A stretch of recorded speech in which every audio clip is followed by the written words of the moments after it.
Hello, my name's Laura and I'm 35 years old.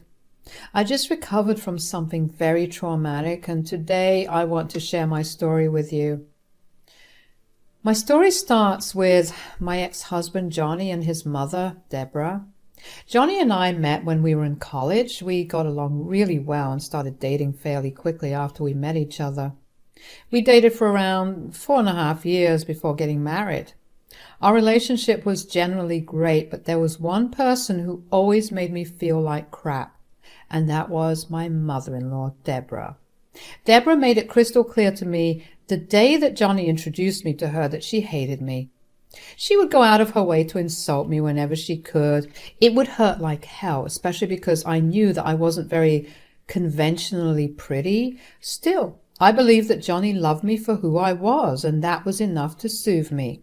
After around 2 years of being married, I quit my job to start my own business with my best friend.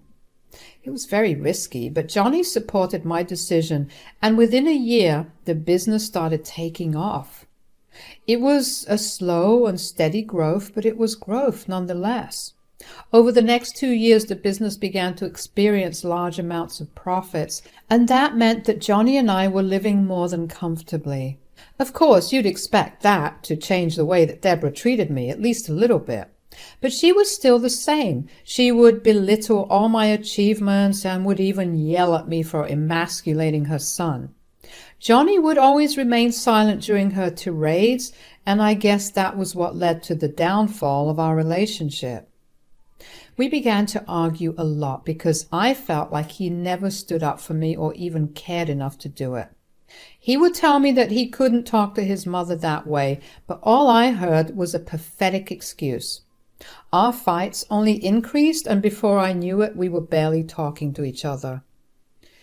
It was around this time that I found out that Deborah had been trying to set Johnny up with multiple other women. I found out because I happened to see the text come up on Johnny's phone when he was in the shower. I went through their chats and saw them talking a lot of smack about me. Johnny kept trying to tell Deborah to stop setting him up with women initially, but gradually he began to actually be picky with the women his mother sent him pictures of. I went to sleep, upset and disturbed, and decided that I would address my findings with Johnny the next day after work.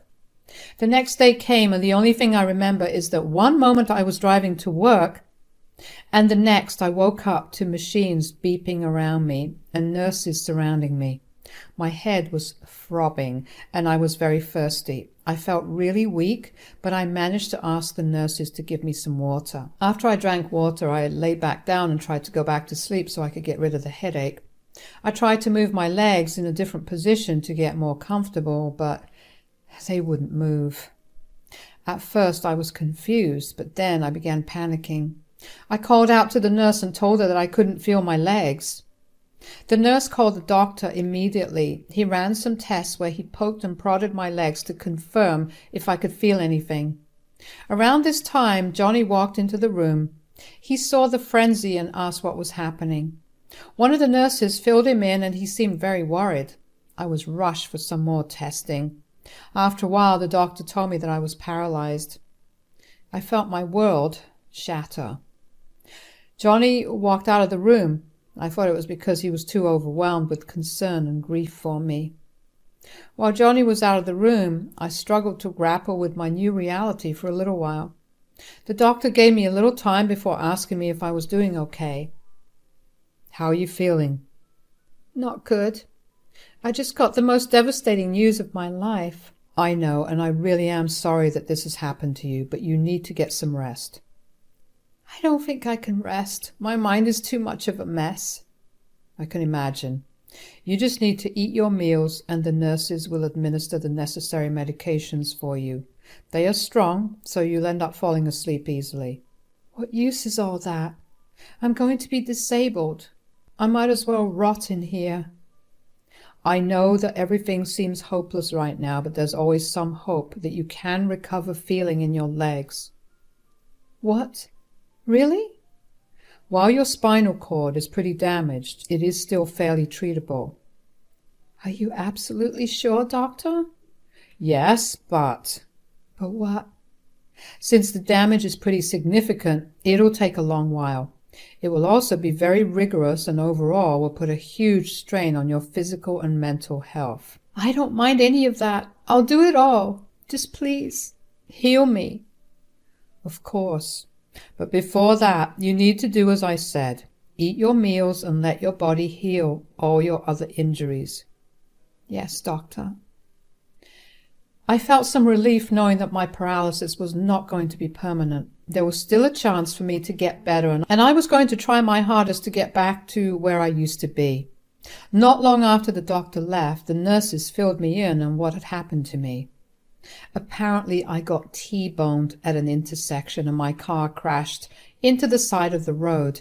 The impact of the crash is what resulted in my spinal cord injury, along with my broken collarbone and my bruised face. I had been in a coma for a week and only just came to and was horrified at what had happened. I was always a very careful driver, and for something this careless to happen was insane to me. I asked them if the one who crashed into me was okay, and they told me that he had been arrested for driving under the influence. Apparently, the man who crashed into me had a record-breaking amount of alcohol in his system, along with a mix of other drugs. He had been returning back home from a party and was barely awake when he crashed into me. He escaped with just a few scratches. I was upset and angry, but at the same time glad that he was arrested for his crime. The nurses brought me my meal around then, and when I was done eating, they gave me my medications. The doctor was not joking when he said that they were strong, because within the span of 15 minutes, I began to feel drowsy, and within the next 5 minutes, I was fast asleep. When I next woke up, it was the next day. I thought I was alone, at least that's what I thought, because my room was silent except for the sounds of the machine I was hooked up to. I carefully looked around the room and saw my mom sitting uncomfortably on the chair in the room and dozing off. I cleared my throat to alert her that I was awake. She awoke with a start and looked confused for a second before rushing over to me. She held my face in her hands and scanned my face. Tears ran down her face as she gingerly hugged me. I will admit that I cried a little too. She smoothed my hair back and gave me a kiss on my forehead. I could sense how scared she had been because of how close she had been to losing me. I felt horrible that she had been in that position, but on the bright side, I was still alive and kicking. I held her hand and asked her how she was feeling. "How are you feeling, Mom?" "Silly girl, that's a question I'm supposed to ask you." "I'm as okay as I can feel right now." "Are you in a lot of pain?" "I should be, but the medicines they're giving me are doing a great job of not letting me feel any of the pain." "That's good." "I was so scared, Laura." "I can imagine, Mom. I promise I was being safe." "Oh, honey, I know. I just don't know why the universe had to be so cruel towards you." "I know, but at least there's some hope for me. It'll be a while, but I should be able to start walking eventually." "That's a huge relief. Although, even if it doesn't happen, I'm going to be right by your side the entire time. I'd like to be a little more optimistic about the future, but I'm grateful for you, Mom. Say, where's Johnny? I haven't seen him much since you got into the accident." "I have no idea. He was there when I woke up, but he left when the doctor told me I was paralyzed, and I haven't seen him since." "How could he just leave like that?" "I don't know why he did that. I thought he was just grieving for me, but it's been a while." "I'm going to call him and give him a piece of my mind." "You do that. I'm beginning to feel sleepy again." "Yes, sweetie. You just go to sleep. I'll handle everything." As I fell asleep, I was very aware of just how hurt I felt that Johnny had been absent ever since I got diagnosed. I barely got to speak to him before the diagnosis too, because he wasn't in the room until I started panicking about the lack of feeling in my legs. When I next woke up, my mother was yelling on the phone. She was yelling a bunch of insults and demanded that they come to my room. My head was throbbing once again, and the medicine's effects wore off, so I was feeling all the pain that I was supposed to feel. I pressed the buzzer for the nurse, who entered my room shortly after and gave me the medicines I needed. Once I was feeling much better, I asked my mom who she had been talking to. My mom looked upset and told me not to worry about it. I could tell something was bothering her a lot, so I pressed a little more, and she told me that she had been speaking to Johnny. Apparently, he was out with a friend. She also told me that she had asked the nurses, and he had barely ever come over when I was in a coma. That felt even more painful than all the injuries on my body, if I'm being honest. My mom obviously lost her cool at him for being so nonchalant. He apparently kept trying to play off my accident as no big deal, but my mom started yelling at him for even trying to treat almost dying so casually. She told him that she expected to see him in my room in 1 hour, or he would not hear the end of it from her. I hated that my mom had to butt in to get Johnny to be by my side, but he listened to her and he came to my room. He brought with him Deborah. I was already upset that Johnny wasn't there with me, so I was very much not keen on meeting Deborah.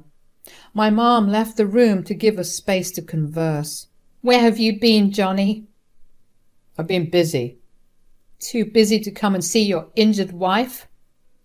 "Well, you serve him no purpose now, so I see no reason for him to spend time on you." "Excuse me?" "Yesterday Johnny called me upset that you were paralyzed. He was fully ready to stay with you, but I helped him see how stupid that was." "What? Why is that stupid?" "Look, Laura, we've already been struggling in our relationship. The only reason that I even stayed was because you brought in a lot of money. But now with your paralysis, you won't even be able to work. You'll be confined to your bed, and I'll have to take care of you for the rest of our lives." "Didn't we promise each other that we'd be there for each other in sickness and in health?" "Sure, but I didn't mean paralysis by that." What he's trying to say is that he sees no use of you anymore. Finally, he's going to leave you.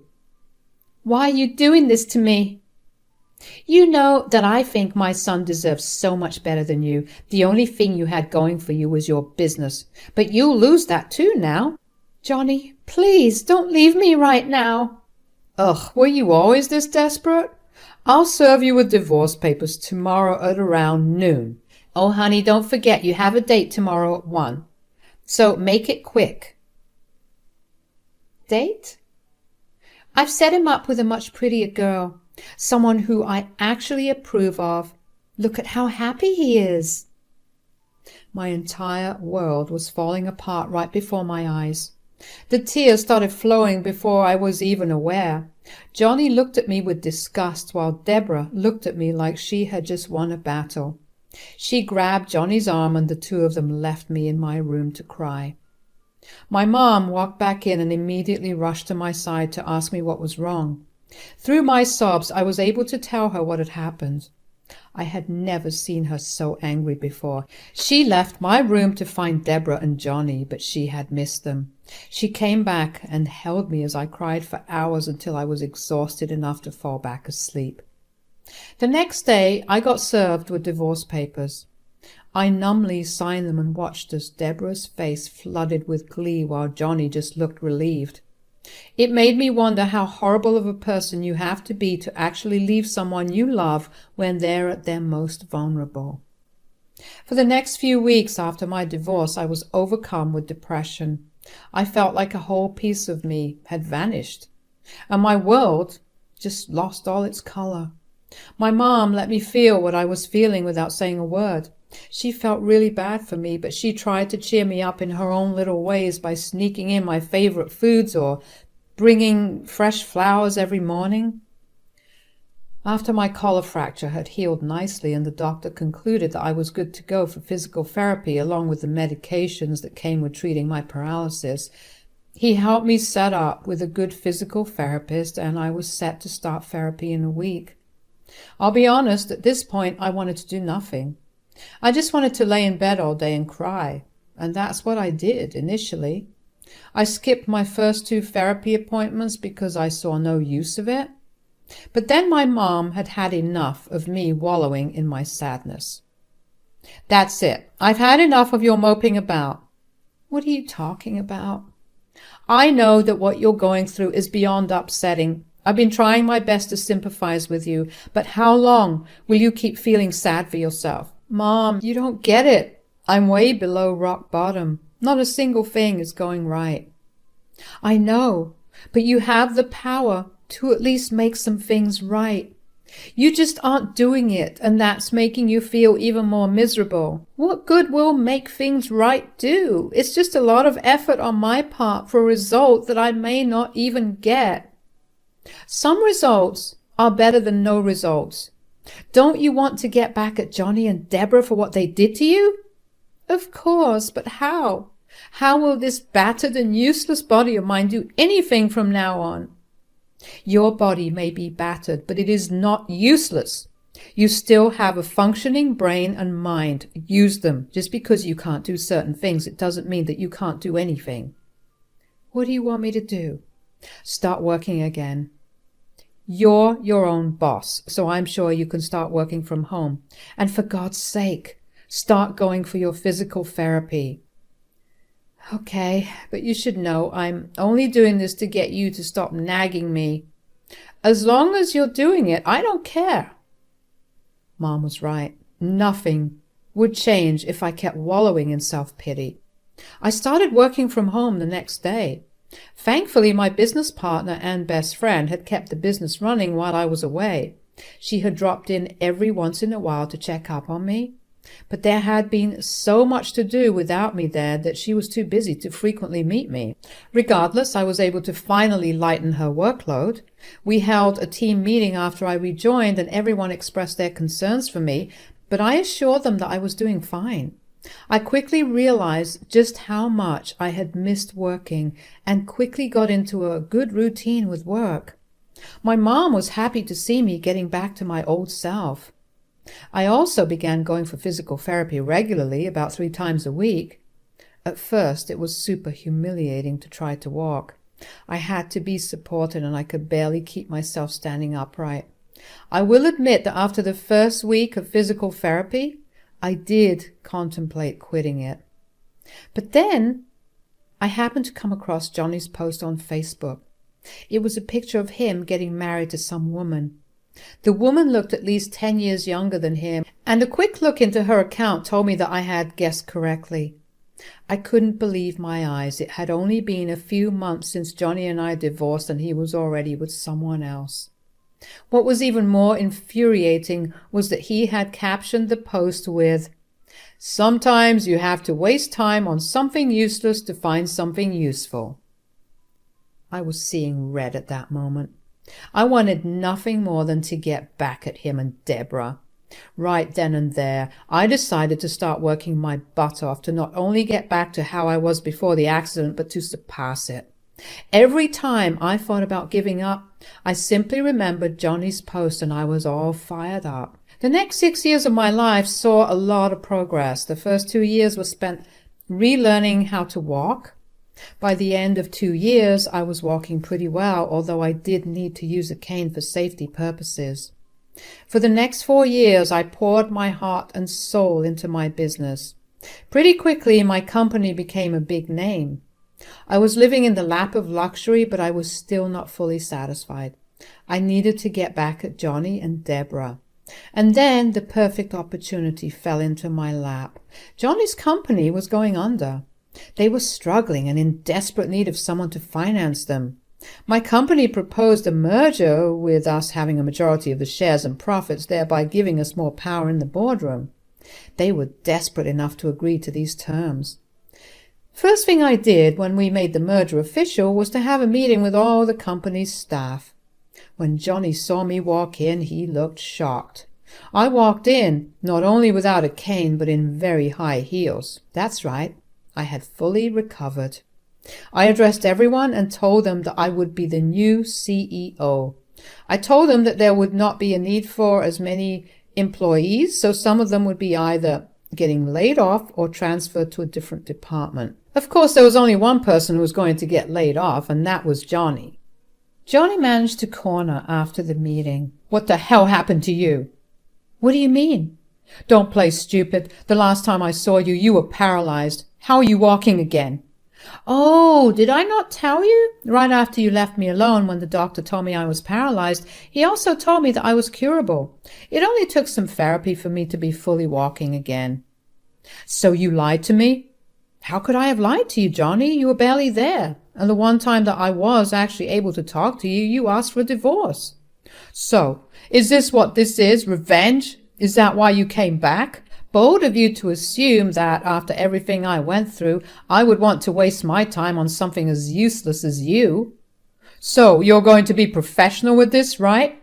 I have a baby on the way and I would really appreciate it if you let me keep working here. Oh, wait, wasn't it you who said that sometimes we have to waste our time on useless things before we find something useful? Please don't do this. Funnily enough, I already have your letter of termination typed up and signed. You're fired. You jerk, how could you? You know that I need this job right now. And I needed you when I was at my worst in the hospital, but you left me for someone else. I hope you enjoy this taste of your own medicine. I walked out of there with my head held high. After work ended, I got a lot of calls and texts from Deborah calling me a disgusting and vile person. But I swiftly reminded her of what she did to me, and I told her that she was free to help her son in the same way she helped him realize just how useless I was. The taste of victory is really sweet. I finally feel vindicated, and I have a lot of people to thank. Without any of their help and support, I wouldn't be able to do what I did. If there's one thing I learned through all of this, it is that when you reach rock bottom, there's only one way to go, and that's up.